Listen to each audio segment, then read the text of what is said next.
Short सर्किंग के पिछले episode में हमने देखा सुंगुन अपने लिए इक्विपमेंट्स खरीदता है। इक्विपमेंट खरीदने के बाद सुंगुन अपने लिए पार्टी ढूंढने के लिए जाता है। उसे एक पार्टी मिलती है। उस पार्टी के लीडर का नाम पार्क इन शो होता है। पार्क सुंगुन से मिलकर उसे वेलकम ग्रीट करता है एंड उसे बताता है कि वो पार्टी का लीडर है।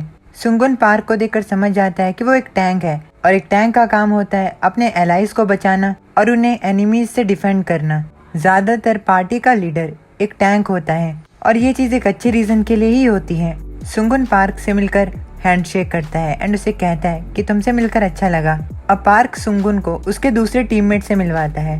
उसकी दूसरी टीममेट एक लड़की होती है जो कि उनकी टीम की हीलर भी होती है। पार्क सुंगुन को हीलर से इंट्रोड्यूस करवाता है। सुंगुन हीलर की तरफ देखता है। हीलर सुंगुन को कहती है अगर तुम्हें कुछ काम ना हो तो प्लीज मुझे अकेला छोड़ देना। सुंगुन इस बात को सुनकर अपने मन के अंदर कहता है तो लोग इन्हें ही नोबल क्लास हीलर कहते हैं। इस जैसी छोटी हंटिंग पार्टी में एक नोबल क्लास हीलर को रिक्रूट करना, इसका मतलब ये है कि पार्टी का लीडर काफी ज्यादा कैपेबल है। सुंगुन के अब दूसरे टीममेट्स अब हंटिंग की बात करने लगते हैं। वो लोग कहते हैं कि सपोर्टर एंड हीलर के साथ उनके लिए अब हंटिंग काफी ज्यादा आसान हो जाएगी। सुंगुन अपने दूसरे टीममेट से मिलता है। पार्क सुंगुन को उनसे भी इंट्रोड्यूस करवाता है एंड उन्हें बताता है कि सुंगुन अभी सिर्फ लेवल 1 सपोर्टर है लेकिन उसके पास काफी अच्छी स्किल्स हैं। अब वो लोग अपने नेक्स्ट हंटिंग की बात करने लगते हैं। वो लोग अब प्लान बनाते हैं और उनके आज का गोल भी सेट हो जाता है। उनका आज का गोल होता है एक सैलमेंडर मॉन्स्टर को हंट करना। पार्क अपने टीममेट्स को सारी बातें बताता है एंड उनके साथ प्लान को डिस्कस करता है। प्लान को डिस्कस करने के बाद पार्क अपने टीममेट से पूछता है अगर तुम्हारे कोई क्वेश्चंस हैं या फिर रिक्वेस्ट हैं तो मुझे बता दो। अब क्योंकि उसके टीममेट्स के कोई क्वेश्चंस या फिर रिक्वेस्ट नहीं होते तो अब वो अपने हंट को शुरू करते हैं। उन लोगों के पास 2 वैन होती हैं। अब पार्क सभी को वैन के अंदर बैठने का ऑर्डर देता है। जिस वैन में सुंगुन बैठा होता है उसी वैन में हीलर भी होती है। अब वो लोग अपने हंटिंग की लोकेशन पर जाने के लिए निकलते हैं। सुंगुन जाते हुए सोचता है तो ये शुरुआत है। अब सुंगुन हीलर की तरफ देखता है। अब टीम फाइनल डिफेंस लाइन को पास करती है। सुंगुन अभी भी हीलर की तरफ देखता है। हीलर काफी ज्यादा रिलैक्स्ड होती है। ये देखकर सुंगुन अपने मन के अंदर कहता है लेकिन हीलर्स का काम तो फ्रंट से सबको सपोर्ट देना होता है, आखिर ये इतनी रिलैक्स्ड क्यों है? आखिर मैं इस चीज को कैसे कहूँ, ये काफी ज्यादा केयर फ्री लगती है। सुंगुन हीलर को देखता है एंड हीलर अभी भी सो रही होती है। अब सुंगुन माना क्यूब को बाहर निकालता है एंड अपने मन के अंदर कहता है सच कहूँ तो मैं इस हंट को माना क्यूब के साथ अकेला भी कर सकता हूँ। अब सुंगुन अपने मैजिक का इस्तेमाल करता है एंड अपनी पावर को इनहेंस करता है जिसके बाद उसके बॉडी के अंदर स्ट्रेंथ आने लगती है। सुंगुन खुद से कहता है कि उसे अपनी बॉडी के ऊपर इतना ज्यादा भार नहीं देना चाहिए क्योंकि अभी भी उसकी ओरिजिनल स्ट्रेंथ जो है वो रिकवर नहीं हुई है। अपनी पावर को इनहेंस करने की वजह से सुंगुन के पास 2 और नई स्किल्स आ जाती हैं। सुंगुन अपने बफ को बढ़ा ही रहा होता है तभी हीलर भी इस चीज को नोटिस कर लेती है एंड सुंगुन से कहती है माना जो है वो किसी के साथ मूव हुआ है। ये चीज सुंगुन के दूसरे टीममेट भी नोटिस करते हैं एंड वो उससे पूछते हैं क्या तुम सिर्फ सपोर्टर स्किल्स को यूज कर रहे थे? उन लोगों को पता चलता है कि सुंगुन के पास एक समय पर 4 डिफरेंट बफ हैं। सुंगुन अपने टीममेट्स को बताता है तुम लोगों ने सही कहा 4 बार। अब क्योंकि हम हंटिंग एरिया में हैं तो मैं खुद को तैयार करना चाहता था। सुंगुन की बात सुनकर उसके टीममेट्स काफी ज्यादा अमेज्ड हो जाते हैं एंड वो उससे कहते हैं तुम रेगुलर लेवल 1 के सपोर्टर से काफी ज्यादा अमेजिंग हो। एक समय पर अपने अंदर 4 बफ लाना। सुंगुन की इस एबिलिटी से उसके टीममेट्स को थोड़ी जेलसी होती है एंड वो इस चीज को सुंगुन को भी बताते हैं कि इस एबिलिटी के साथ सुंगुन को कोई भी गिल्ड एक्सेप्ट कर लेगा। सुंगुन का दूसरा टीममेट भी कहता है कि काश उसके पास सपोर्टर की स्किल होती या फिर नहीं हीलर की स्किल ज्यादा बढ़िया होती।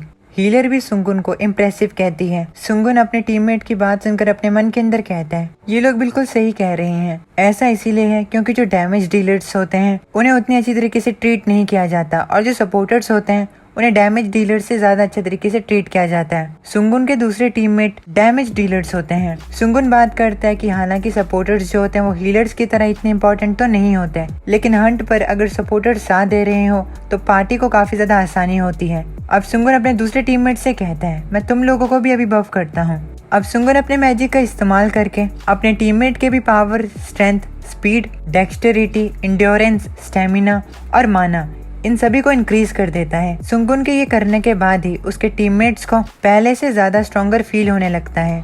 अब वो लोग अपने स्टैट्स को देखते हैं। बफ की वजह से उनके स्टैट्स पहले से ज्यादा बढ़ चुके होते हैं और ये चीज उन्हें काफी ज्यादा शॉक करती है। हीलर भी काफी ज्यादा शॉक्ड होती है। वो कहती है ये तो नामुमकिन है, जो बफ तुमने हमें दिया वो तो लेवल 1 के सपोर्टर का होना चाहिए था, लेकिन ये लेवल 1 सपोर्टर का बफ नहीं लगता है। सुंगुन अपने टीममेट्स की बात सुनकर अपने मन के अंदर कहता है उनका स्टैट्स जरूर 20% से इंक्रीज हुआ होगा। अब वो लोग अपने हंटिंग लोकेशन पर पहुंचते हैं। लोकेशन पर पहुंचकर पार्क एक मैप को देखता है। वो मैप रेडार होता है जो कि उनके टारगेट को पॉइंट करता है।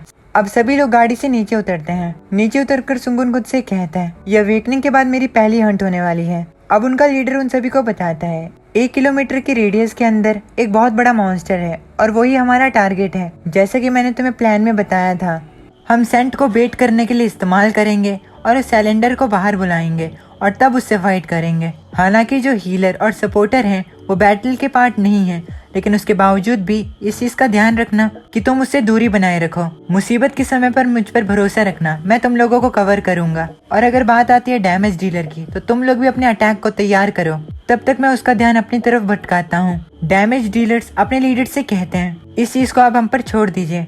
जो बफ्स हमें सुंगू ने दिए हैं मैं उन्हें जल्द से जल्द इस्तेमाल करना चाहता हूँ। आज हम नॉर्मल से 20% और ज्यादा डैमेज देंगे। अब तभी हीलर पार्क से कहती है उसका ध्यान अपनी तरफ ज्यादा मत भटका लेना, हम मॉन्स्टर को तुम पर ज्यादा अटैक नहीं करने दे सकते। हीलर की बात सुनकर पार्क उसे कहता है हम लोग साथ में पहली बार हंटिंग नहीं कर रहे हैं, हम अपने टीम वर्क को जरूर इस्तेमाल करेंगे, तुम चिंता मत करो। अब पार्क सभी को हंटिंग को शुरू करने के लिए कहता है। अब वो कुछ ही दूर पर एक सेंट को लगा देते हैं। जब तक मॉन्स्टर बाहर नहीं आता तब तक सुंगुन अपने लीडर पार्क को भी बफ दे देता है, जिससे कि उसका स्टेमिना, स्ट्रेंथ, डेक्सटेरिटी और ज्यादा बढ़ जाती है। पार्क सुंगुन से पूछता है कि क्या वो सच में लेवल 1 का है। सुंगुन उसे कहता है मैं अपनी क्लास के साथ थोड़ा लकी हूँ। पार्क सुंगुन को कांग्रेचुलेशन कहता है और ये भी बोलता है कि काफी अच्छी बात है कि सुंगुन उनके साथ है। सुंगुन पार्क को ये भी बताता है कि वो अपने एनिमीज को डीबफ भी कर सकता है, यानी कि उनके स्टैट्स को गिरा सकता है। जब पार्क दूसरी तरफ देख रहा होता है तो सुंगुन अपने मन के अंदर कहता है हालांकि मैं डीबफ के अलावा अपने एनिमीज को ढूंढ सकता हूँ, उन पे अटैक कर सकता हूँ और उसे टेलीपोर्ट भी कर सकता हूँ, और ऐसा इसीलिए है क्योंकि मैं एक सॉर्सरर हूँ। कुछ टाइम बाद वो मॉन्स्टर उस सैंड को सूंघकर बाहर आता है, जिसके बाद पार्क सभी को सावधान रहने के लिए कहता है। सभी लोग उस मॉन्स्टर के बाहर आने का तैयार कर रहे होते हैं, खासकर डैमेज डीलर्स। अब क्योंकि पार्क और डैमेज डीलर्स जो सैलमेंडर से फाइट करने वाले थे, इसीलिए हीलर और सोंगुन वहाँ से दूर होते हैं। मॉन्स्टर सैलमेंडर के वहाँ पर आते ही सभी लोग चौकन्ने हो जाते हैं। वो मॉन्स्टर उन सभी को देखकर जोर से दहाड़ता है। उस मॉन्स्टर को देखकर सोंगुन मुस्कुराता है एंड कहते हैं आखिर इस मॉन्स्टर को सैलमेंडर जैसा क्यूट नेम किसने दिया होगा। अब सोंगुन हीलर की तरफ देखता है जो कि थोड़ी कांप रही होती है। सोंगुन हीलर को देखकर अपने मन के अंदर कहता है क्या वो डरी हुई है। अब सोंगुन मुस्कुराते हुए कहता है ये थोड़ा डरावना दिखता है। हीलर कांपते हुए कहती है इसकी स्लाइमी स्किन जो है वो थोड़ी। अब सोंगुन आगे देखता है, आगे वो सैलमेंडर होता है। सोंगुन सोचता है क्या मुझे अपने डिबफ को इस पर कास्ट करना चाहिए। अब सोंगुन सोचता है कि उसे अभी के लिए अपने टीम के स्किल को देखना चाहिए। अब पार्क आगे जाता है एंड सैलमेंडर को एग्रो करने के लिए उस पर अपने टॉन्ट स्किल का इस्तेमाल करता है, जिसके बाद वो सैलमेंडर पार्क पर एग्रो हो जाती है एंड उस पर हमला करने के लिए आगे बढ़ती है। टॉन्ट स्किल के इस्तेमाल से मॉन्स्टर के मेंटल स्टेट पर इफेक्ट पड़ता है, जिससे कि मॉन्स्टर का फोकस सिर्फ और सिर्फ टैंक पर होता है। सैलमेंडर को अपनी तरफ एग्रो करने के बाद पार्क सैलमेंडर के हमलों को अपनी शील्ड से रोकता है एंड उस पर हमला भी करता है। सैलमेंडर का ध्यान पूरी तरीके से अपनी तरफ करने के बाद पार्क अपने टीममेट्स को सैलमेंडर पर हमला करने के लिए कहता है। सुंगू ने देखकर अपने मन के अंदर उनकी तारीफ करता है एंड कहता है ना केवल पार्क जो है वो अपनी स्किल पर डिपेंडेंट है, बल्कि उसे अपनी शील्ड को यूटिलाइज करके एडवांटेज लेना भी आता है। डैमेज डीलर्स भी काफी अच्छा कर रहे हैं, हो सकता है उन्हें हीलर की जरूरत भी ना हो। सुंगुन कुछ देर सोचता है एंड कहता है नहीं, लड़ाई के दौरान तुम्हें नहीं पता कि क्या हो जाए और हंट पे हीलर का होना एक इंश्योरेंस की तरह होता है। अब सुंगुन सोचने लगता है कि क्या उसे टीम पर रहकर दोनों हीलर और सपोर्टर का काम करना चाहिए। सुंगुन को इतनी गहरी सोच में देखकर हीलर उसे घूरने लगती है। अब सुंगुन सोचता है क्योंकि उसे डैमेज डीलर्स हर जगह मिल जाते हैं तो उसे अनप्रिडिक्टेबल चीजों पर ध्यान देना चाहिए, जैसे कि कोई एक्स्ट्रा मॉन्स्टर का आ जाना या फिर कोई दूसरा एनिमी। सुंगुन अपना मुंह बनाता है एंड कहता है अगर मैं एटलीस्ट 3rd टियर सॉर्सरर होता तो मैं खुद का गोलम क्रिएट कर सकता था, लेकिन मेरे पास ज्यादा माना नहीं है। अब सुंगुन बात ही कर रहा होता है कि इतने में उनका एक और एनिमी आ जाता है। लकीली सुंगुन उसे आता हुआ देख लेता है एंड खुद को प्रिपेयर करते हुए कहता है शैतान का नाम लो और शैतान हाजिर, एक और मॉन्स्टर यहाँ पर आ रहा है। सुंगुन झाड़ियों की ओर देखता है, झाड़ियों में एक और सैलमेंडर होता है। ये सैलमेंडर काफी ज्यादा खराब टाइम पर बाहर आता है क्योंकि टीम के फाइटिंग मेंबर्स आगे लड़ रहे होते हैं। अचानक से सैलमेंडर के आने से पार्क कहता है, लेकिन मैंने इस सैलमेंडर को माना सेंसर पे नहीं देखा था, आखिर ये कहाँ से आ सकता है। अब सोंगुन दोबारा से अपने मैजिक को इस्तेमाल करता है। पार्क को अब पता चलता है कि जरूर ये सैलमेंडर सेंसर के ब्लाइंड एरिया पर होगा। पार्क सुंगुन का नाम लेता है। वो सैलमेंडर सुंगुन के काफी ज्यादा करीब होता है, लेकिन सही समय पर सुंगुन अपने मैजिक के इस्तेमाल से उस सैलमेंडर को वहीं पर रोक लेता है। सभी लोग ये देखकर काफी ज्यादा हैरान हो जाते हैं एंड वो एक दूसरे से पूछने लगते हैं कि आखिर यहाँ पर क्या हुआ। सुंगुन मुस्कुरा रहा होता है, उसके सामने ही सैलमेंडर होता है। सुंगुन सैलमेंडर पर हाथ फेरता है एंड कहता है, मैं इसे यहीं पर होल्ड करके रखूंगा, तब तक हम पहले एक मॉन्स्टर को मार लेते हैं। अब इसी के साथ हमारा ये वाला एपिसोड यहीं पर खत्म हो जाता है। इस वीडियो में मुझे मेरी आवाज़ बहुत ज़्यादा बेकार लगी है, बहुत ज़्यादा बेकार। पता नहीं इतनी चिड़चिड़ी आवाज़ में क्यों बोल रहा हूँ मैं। मैं बताऊँ तुम लोगों से नेक्स्ट वीडियो में। तब तक के लिए वीडियो को लाइक करो, चैनल को सब्सक्राइब करो, अपने और अपने पेरेंट्स का ख्याल रखना। माता नहीं।